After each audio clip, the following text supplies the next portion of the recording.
নবীরে চিনছে গো জংলার হরিণী। সুবহানাল্লাহ। মদিনার ঘটনা বলছি। শিকারী দুই পাহাড়ের মাঝখানে সুতার জাল ফিট করছে। জাল মাছ মারে না জাল দিয়া? না, সুতার পানির থেকে তো মাছ মারে জাল দিয়া। শিকারী দুই পাহাড়ের মাঝখানে সুতার জাল ফিট করছে হরিণ ধরার জন্য। সুতার জাল, কিতাবে লিখছে জাল ফিট করছে। গাছ গাছার মধ্যে লাঠি দিয়া বাইরে আইতেছে, দাও ধাক্কা দিতেছে। হরিণ থাকলে দৌড় দিবে নিরিবিলি রাস্তা দিয়ে, এমনি তো সুতার জালে আটকা পড়ে যাবে। এভাবে লাঠি দিয়া বাইরে আইতেছে বাবলা কাটার জঙ্গলার মধ্যে। এক হরিণী এই জঙ্গলার থেকে জীবন বাঁচানোর জন্য দৌড় দিয়ে সুতার জালের মধ্যে পেঁচ খায়া গেছে। শিকারী দৌড়ায় যাইয়া ভালো করে পেঁচাইয়া বিরাট বড় হরিণ কাঁধে করে আনা যায় না। কিতাব লেখে শেষরাইয়া আনতেছে।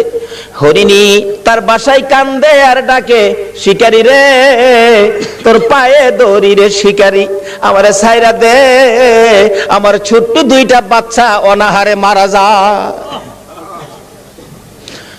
এত কান্দে রে শিকারী, শোনে না। একটা গাছের গোড়ায় নিয়ে এই পেঁচানো হরিণ জাল সহ বাইদা শিকারী একটু দূরে চলে গেলে এই পথ দিয়ে আসতেছে রাহমাতাল লিল আলামিন। সকল প্রাণী দুঃখ আমার নবী বুঝতেন কিনা বলুন? শুধু এটাই শেষ নয়, নবীর জীবনী সাহাবীদেরকে নিয়ে নবী আলোচনায় বসলেন। এমন সময় একটা দোয়েল পাখি দৌড়ায়া এসে নবীর সামনে বসে গেছে।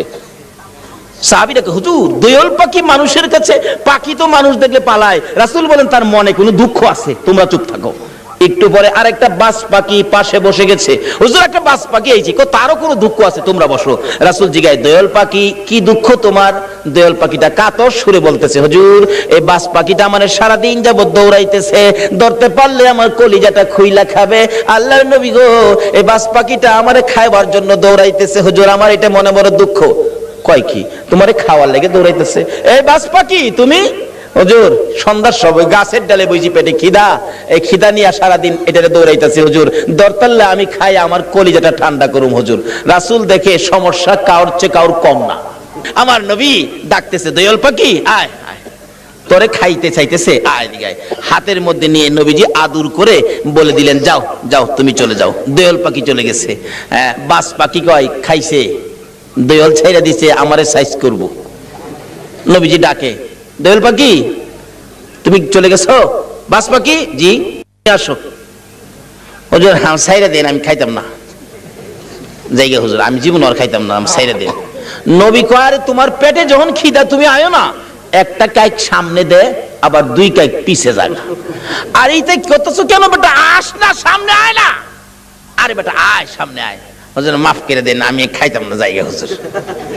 আমার নবী ডাহে, বাজ পাখি তোমার যখন পেটে বড় খিদা, আয় আমার পাশে আয়, আমি নবীর গাল থেকে দুই টুকরা গোশত খাইয়া তোর কলিজা ঠান্ডা করে যা। আয় আমার গাল থেকে গোশত খা। বাজ পাখি নবীর সুন্দর চেহারার দিকে তাকাইয়া দুইটা চোখের পানি জর্জর করে ছেড়ে ছেড়ে কাঁদতেছে আর বলতেছে, হুজুর আর আমার খাইতে হবে না, আপনার সুন্দর বিচার দেখে, আপনার সুন্দর চেহারা দেখে না খাইয়া আমি বাজ পাখির কলিজা ঠান্ডা হইয়া যায়।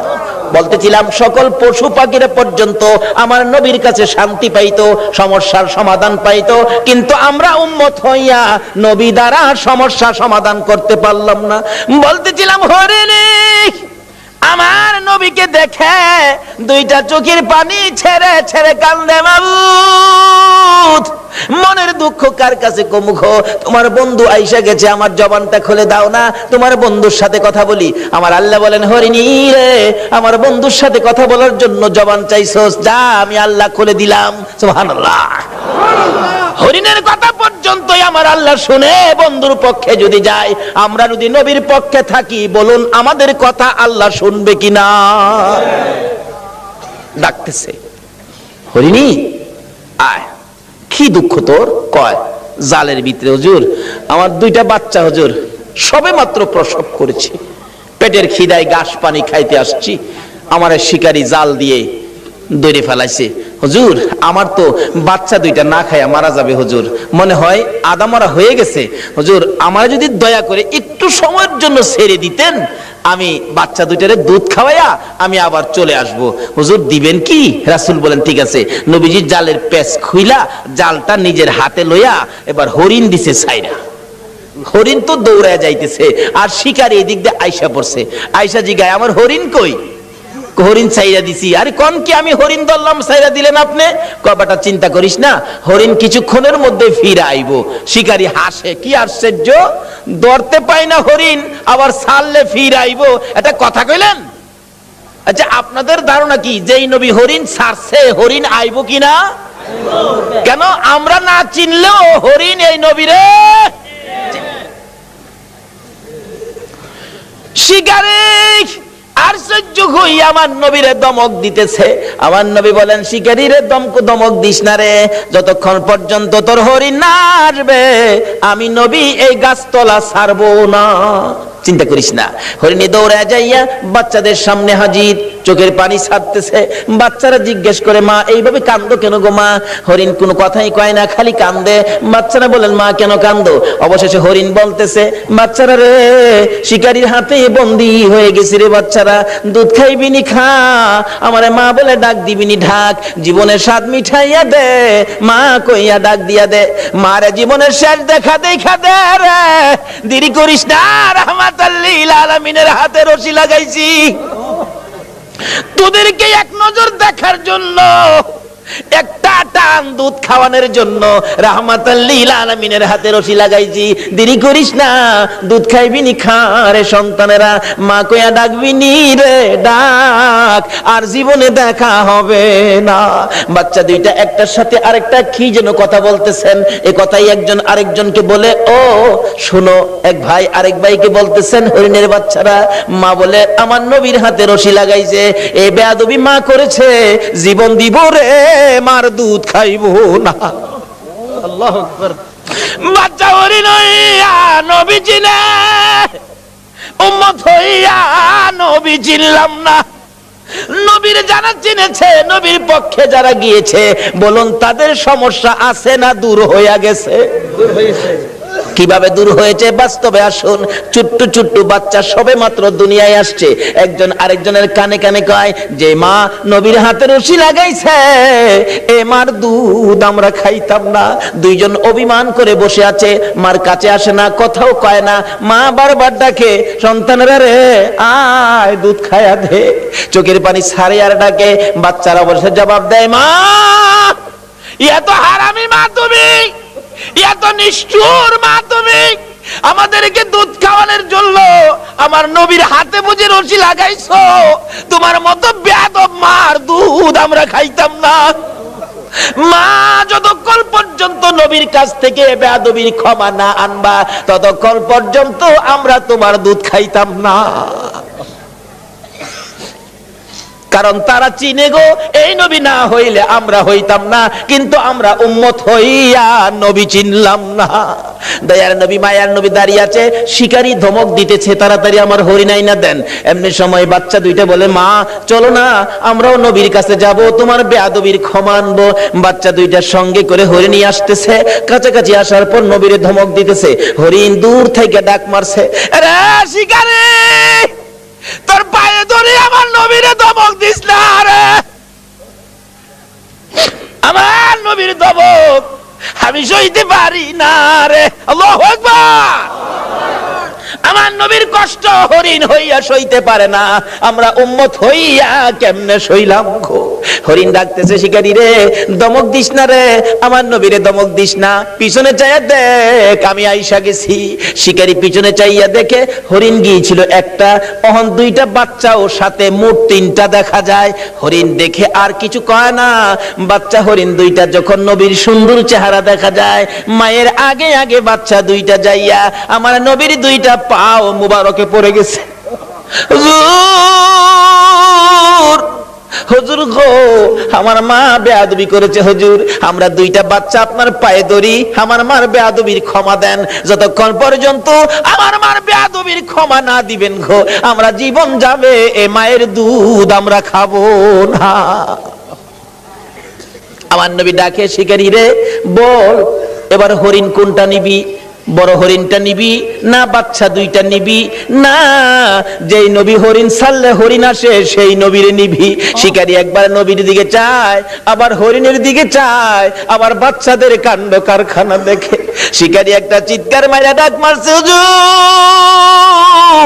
আর আমার হরিণের দরকার নাই গো, যেই নবী হরিণ একটা ছাড়লে তিনটা ফিরে আসে গো, আমার সেই নবীর দরকার। হরিণ ছেড়ে দিলাম, আপনি নবীর হাত ধরে কালিমা লইয়া মুসলমান হইলাম।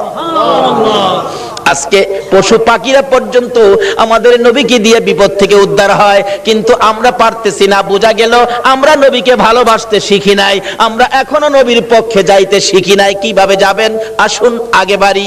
আপনাদের কষ্ট হইতেছে ভাই সাহেব? নবীর জন্য কষ্ট করতে মন চায় না? কেন কষ্ট করবেন না? আমার নবী যেদিন এই দেশ থেকে বিদায় হয়ে যাবে, আমার আল্লাহ জিব্রাইলকে দিয়ে প্রস্তাব পাঠাইছিলেন, ও জিব্রাইল আমার বন্ধুর কানে খবর দাও, আমার বন্ধু এই দেশের মাটিতে থাকতে পারবে না, আমার বন্ধু এই রক্ত মাখা জমিনের মধ্যে রাখবো না, আমার বন্ধুর দেহ আমার আরশের ডাইন পাশে দাফন করব। জিব্রাইল খবর নিয়ে ডাকতেছেন, হুজুর আল্লাহর সালাম গ্রহণ করুন। আমি জিব্রাইলের সালাম গ্রহণ করুন। আল্লাহর নবী গো আপনার দেহ মোবারক আল্লাহর আরশের ডাইন পাশে দাফন হবে, আপনি খুশির সহিত কবুল করুন। আমার নবী কোনো কথা কয় না, দুইটা চোখের পানি জর্জর করে ছাড়তেছে। জিবরাইল বলেন, ইয়া রাসূলুল্লাহ এত সুন্দর প্রস্তাব নিয়ে আসলাম, কোনো কথা কন না, খালি কাঁদেন কেন জানতে চায়। আমার নবী বলেন, জিবরাইল রে তোমার জন্য খুশির খবর হতে পারে, আমি খুশি হতে পারলাম না। কেন পারলেন না?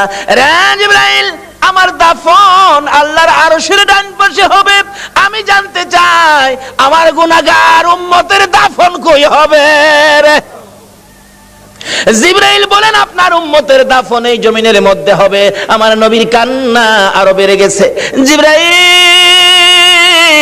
না না সইতে পারি না, আমি আরশে থাকবো আর আমার উম্মতেরা এই জমিনে থাকবে, আমার মন মানে না, প্রস্তাব আমি রাখবো না। আমার পক্ষ থেকে একটা প্রস্তাব আমার প্রভুর দরবারে তুলে ধরো।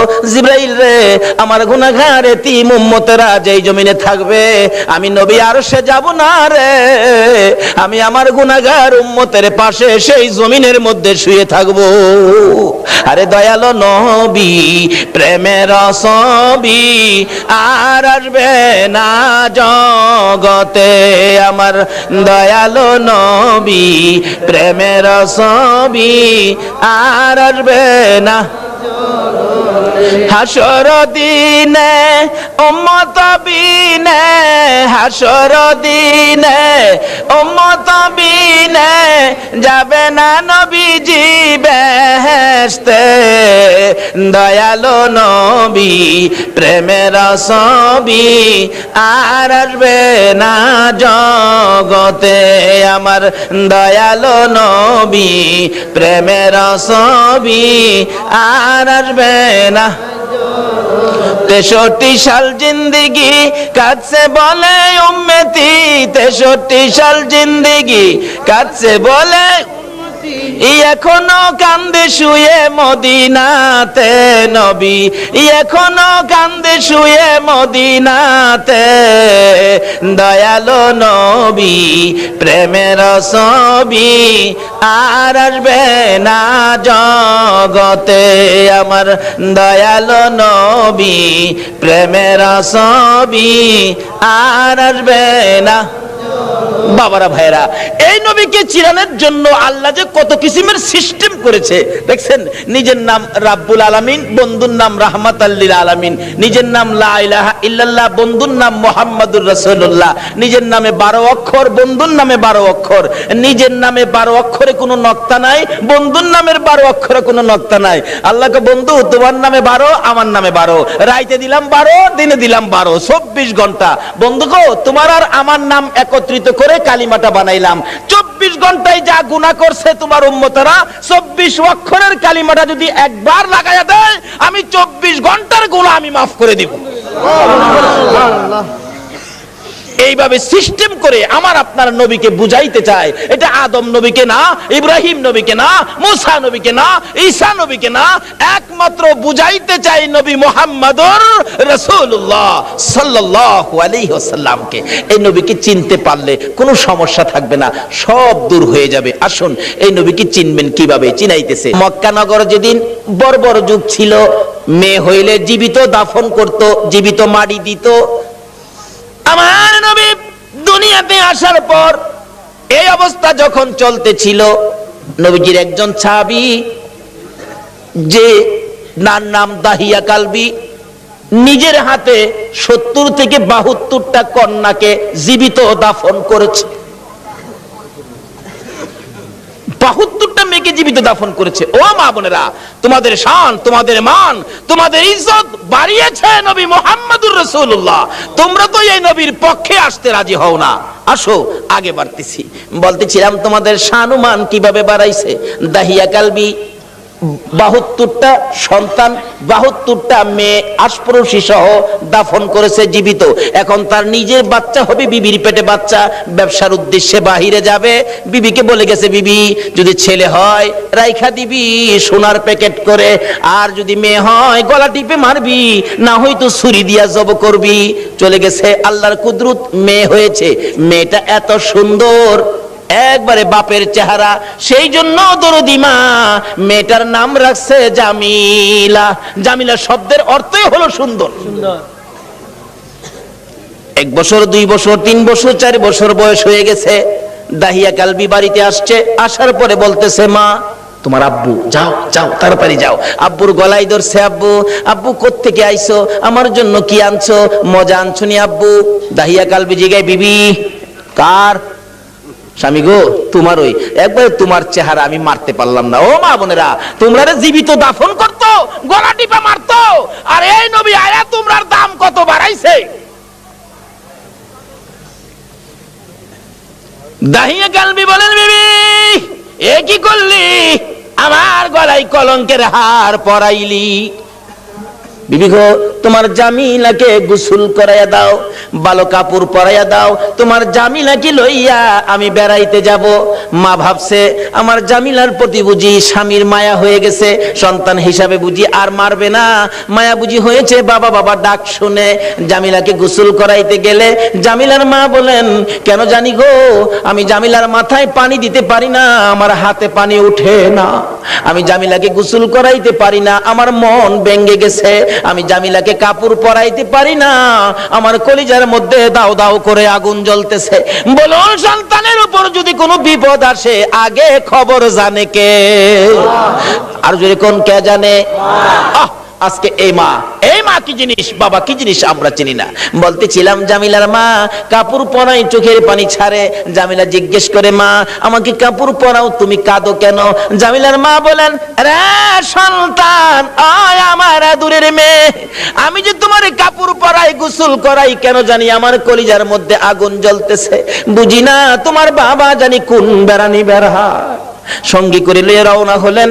মা পিছন থেকে ডাকতেছে, জামিলা রে, আমি মার বুক খালি করে যাইস না রে জামিলা, যতক্ষণ পর্যন্ত বাড়িতে ফিরে না আসবি আমি মা রাস্তাটার মধ্যে দাঁড়াইয়া থাকবো।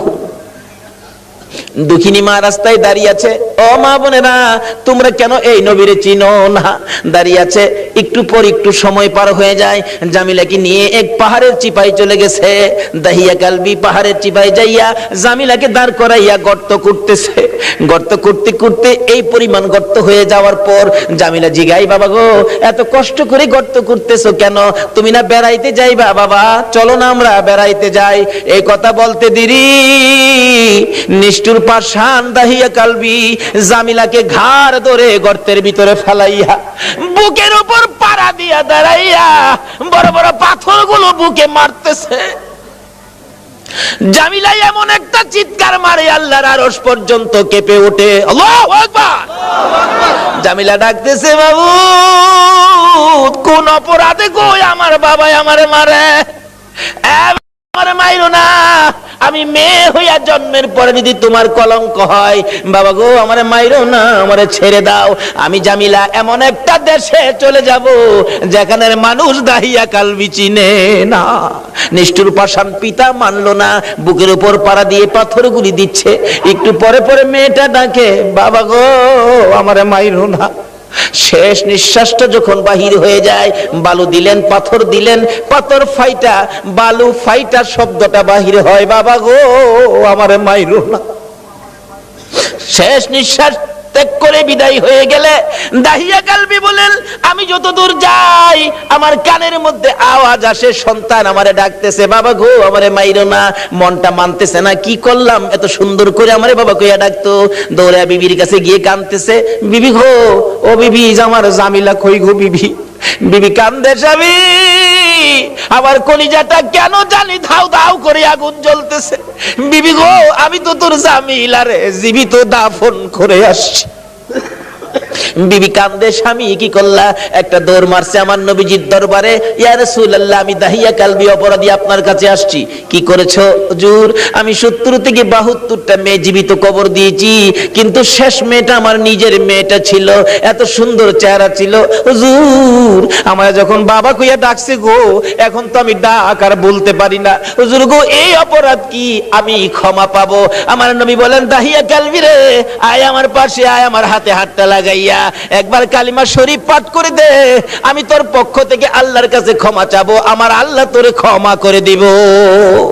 আমার নবী ওই দিনের পর ঘোষণা করে দিলেন, আর কোন মেয়ে সন্তান মারা যাবে না, জীবিত কবর দেওয়া যাবে না। যার একটা মেয়ে হবে সে বেহেশতি হবে, যার 2টা মেয়ে হবে সে বেহেশতি হবে, যার 3টা মেয়ে হবে আমি রাসূলের সাথে বেহেশতি হবে। জোরে জোরে কোন সুবহানাল্লাহ।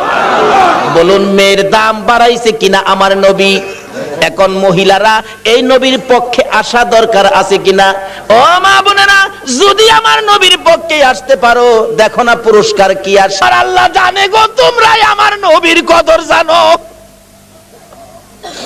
যারা আজকে নবীর মহব্বতে এই মাহফিলে বসে আছো, আমার নবী তোমাদের জন্য ফুলসিরাতের গাড়ে বসে থাকবে। হাসরের জমিন যেদিন কায়েম হবে, আমার আল্লাহ বিচারের কোট নিয়ে বসবেন, ডাকবেন ফেরেশতারা রে আমার বন্ধু কই রে, বন্ধু সারা বিচার হবে না, দেখ আমার বন্ধু কই। ফেরেশতারা ঘুরতে থাকবে, কোথাও নবীজিকে পাওয়া যাবে না। হযরতে জিবরাইল যাইয়া দেখবে ফুলসিরাতের কিনারে আমার নবী কান্দে রে। বারবার পিছন দিক থেকে ডাকতে থাকবেন, ইয়া রাসূলুল্লাহ চলুন, বিচারের কোট বসে গেছে, বিচার শুরু হবে, হুজুর চলুন চলুন। আমার নবী জবাব দিবেন না, 2বার ডাক দিবেন জবাব দিবেন না, 3বারের মাথায় নবীজি মুখটা ফিরাইলে জিবরাইল দেখবে নবীর চোখের পানিতে 2টা চোখের সাট কালো হইয়া গেছে। হুজুর এইভাবে কেন কাঁদতেছেন? চলুন না, বিচার কাজ শুরু হবে। আমার নবী বলবেন, জিবরাইল রে না জানি আমার গুনাহগার উম্মতেরা রে ফুলসিরাতের ফুলের নিচে বইরা যায়, এই ব্যথায় আমি কান্দি, এই দুঃখে আমি কান্দি। চলুন বিচারের কাজ শুরু হবে। আমার নবী আল্লাহর আরশের সেজদায় নিচে যায়, সেজদায় পড়ে যাবে। আমার আল্লাহ ডাকবে, বন্ধু গো আর এইভাবে কান্দো না, কথা দিলাম তোমার একটা উম্মত আমি আল্লাহ জাহান্নামে দিব না। নারে তাকবীর, আল্লাহ নারে রিসালাত, ইয়া রাসূলুল্লাহ, নারে গাউসিয়া, জশ্নে ঈদ মিলাদুন নবী জিন্দাবাদ, হায়াতুন নবী জিন্দাবাদ, জিন্দা নবী জিন্দাবাদ। মাশাআল্লাহ। বলতেছিলাম আমার নবী আরশের নিচে সিজদায় পড়ে গেলে আমার আল্লাহ কথা দিবেন, বন্ধু গো তোমার কান্না আর সহ্য হয় না, কথা দিলাম তোমার উম্মত আমি জাহান্নামে দেব না। আমার নবী মাথা উঠাইয়া চোখের পানিগুলো ঝরতে থাকবে, 2টা হাত এইভাবে বাড়াবে, মাবুদ গো আমার উম্মত যদি জাহান্নামে না দাও, আমার উম্মতের গুনার খাতাগুলো আমি নবীর হাতে দিয়া দাও।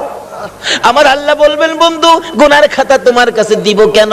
মাউত এই কোটি কোটি মানুষের সামনে আমার উম্মতের গুনার খবর যেন অন্য নবীরা জানতে না পারে, সেই জন্য আমার হাতে দিয়ে দাও। আমার আল্লাহ বলবেন, বন্ধু তোমার হাতে দিব না, অন্য নবী রাসূল জানবে না, অন্য নবী রাসূলের উম্মতেরা অন্য নবী রাসূল জানবে দূরের কথা, তোমার উম্মতের গুনার খবর তোমারেও জানাবো না, আমি আল্লাহই সব মাফ করে দিব।